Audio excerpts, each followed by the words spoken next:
Mr. President, The Majority Leader.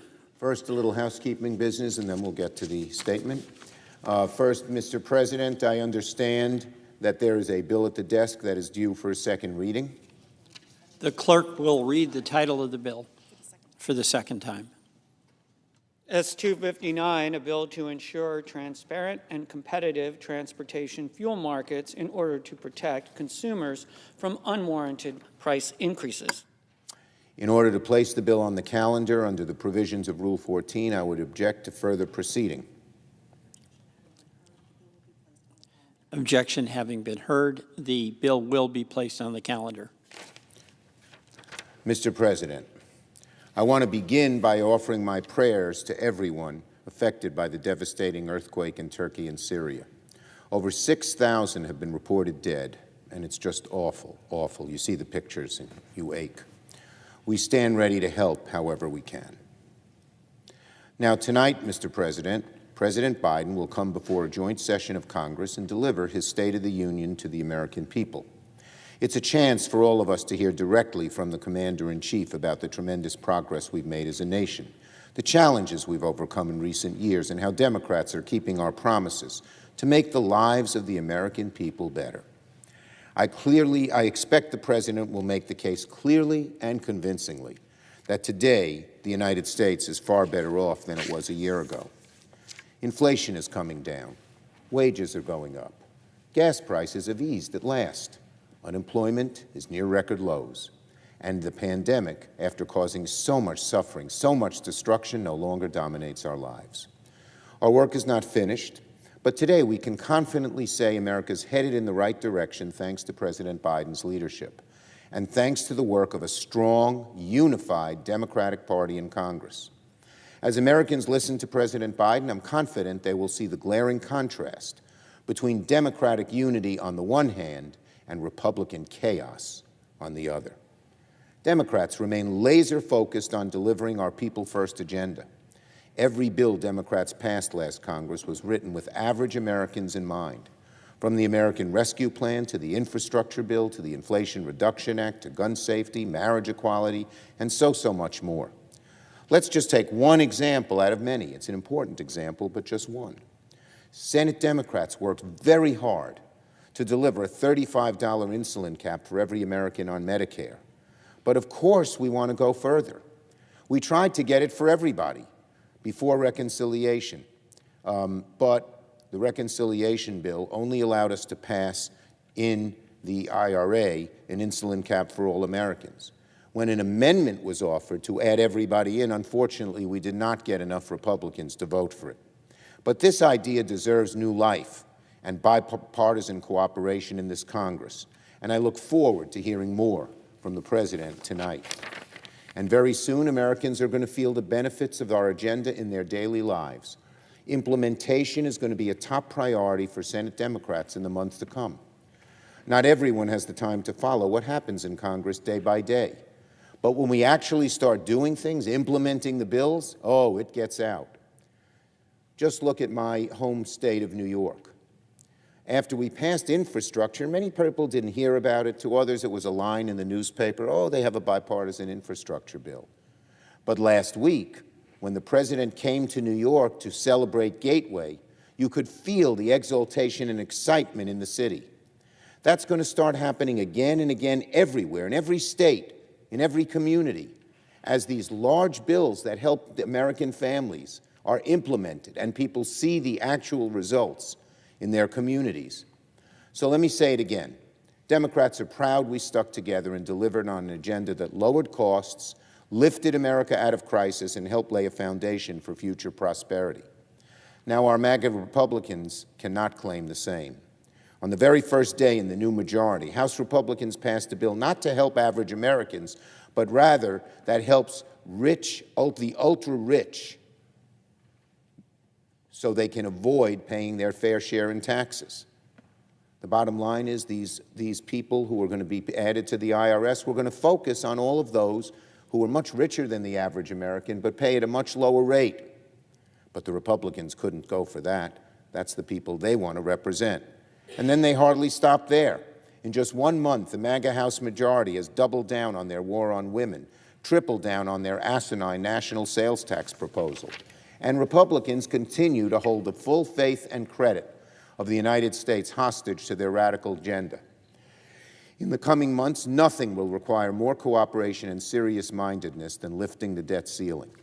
I was glad to work with both Presidents Biden and Trump to lift the debt ceiling over the past couple of years, and we did it without political blackmail, without brinksmanship.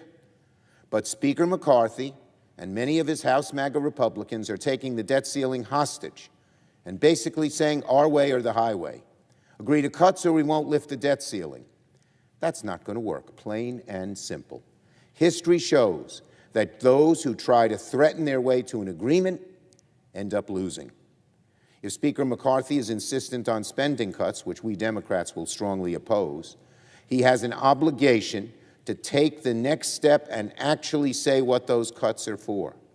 We will oppose tying the debt ceiling to these types of cuts. The debt ceiling is debts we've already incurred and should be paid without brinksmanship, without adding things to the agenda, which risks a great deal for the American people. So what are the Republicans asking for? They say they want cuts. What are they? Are Republicans going to axe Social Security or Medicare? We think it's not enough for the Speaker to just say he doesn't want to make those cuts, because members of his own party, including some of the very MAGA Republicans he followed in the first week of his session, are saying otherwise. And they've shown, some of them, that they can get their way in the new majority. Speaker McCarthy needs to prove he won't cut Social Security and Medicare by showing us the plan, his plan. And what about funding for national defense? Our military just shot down a Chinese spy balloon. Are Republicans seriously thinking about cutting defense on some bogus claims of fighting a woke agenda? What the heck does that mean? Republicans, show us the specific cuts. Show us the plan. What about families and children who will rely on nutrition aid? The chairwoman of the House Appropriations Committee recently said they are still looking at cuts to SNAP benefits at a time when children are hungry and groceries are far too expensive. This from the party that cut taxes for billionaires and mega corporations back in 2017.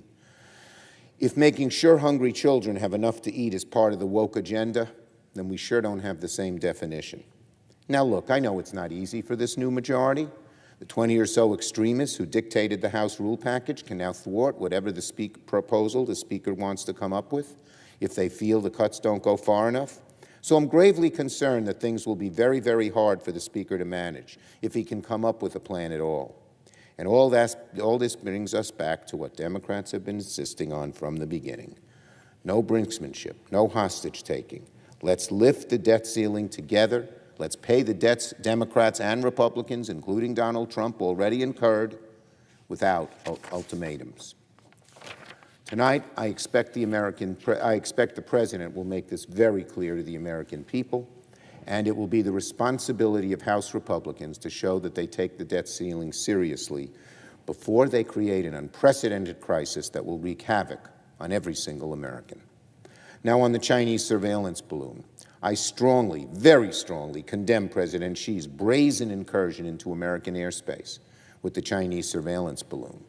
And I commend President Biden for being calm, calculated, and effective in taking down the balloon over water to ensure the safety of Americans on the ground and ensure we maximize our intelligence gains as we examine this balloon, which is far less likely to burn and crash in a million pieces in water than over land.